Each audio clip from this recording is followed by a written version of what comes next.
Ward number 29 आम आदमी party की उम्मीदवार हसिका आधार पाटिल ने शिवाजी महाराज का आशीर्वाद लेने के बाद बमरोली में अपना चुनाव प्रचार शुरू किया। बमरोली में लोगों ने आम आदमी पार्टी का भव्य मालाओं से स्वागत किया। ताज़ा खबर देखने के लिए देखते रहे स्टार न्यूज नेटवर्क। जय हिंद, जय भारत।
जी आपનું નામ?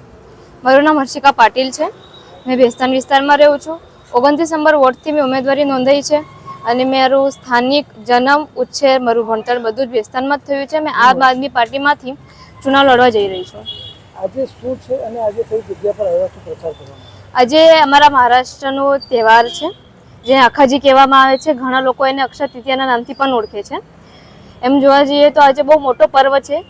લોકોમાં એવી માન્યતા છે કે આજના દિવસે જે સોનું કે કોઈ શુભારંભ કરે છે કોઈ પણ નવી વસ્તુઓનો તો એનો કોઈ દિવસ વિનાશ નથી થતો, કોઈ દિવસ ઘટ નથી આવતી એ કાર્યમાં। અને આજના જ દિવસે ત્રેતાયુગ અને સતયુગની શરૂઆત થયેલી હતી। વિષ્ણુજીના અવતારોમાંથી એક અવતાર ભગવાન પરશુરામનો આજે જન્મ થયો હતો અને માં ગંગા આજના જ દિવસે પૃથ્વી પર ઉતર્યા હતા। આ તહેવારથી તમે શાનો શુભારંભ કર્યો? આજના અક્ષય તૃતીયાના શુભ અવસર પર હું મહારાષ્ટ્રથી બિલોંગ કરું છું, મરાઠી છું।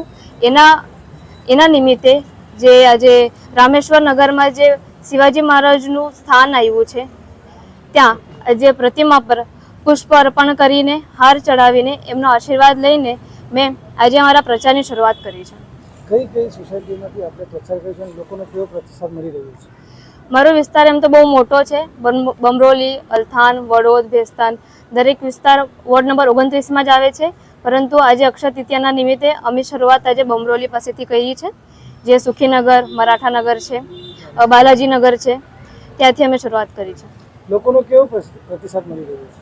અમુક જગ્યાએ બહુ સારો છે, અમુક જગ્યાએ લોકો વચ્ચે રોષ છે, કેમ કે જે પાછલી પાર્ટી હતી કોર્પોરેટરો જો હતા તે 5 વર્ષ પહેલાં આવેલા હતા મત માંગવા માટે, પછી કોઈ દિવસ આવ્યા જ નથી। એટલે લોકોનું કહેવાનું એવું છે કે તમે આવો છો વોટ માંગવા માટે પછી આવતા જ નથી।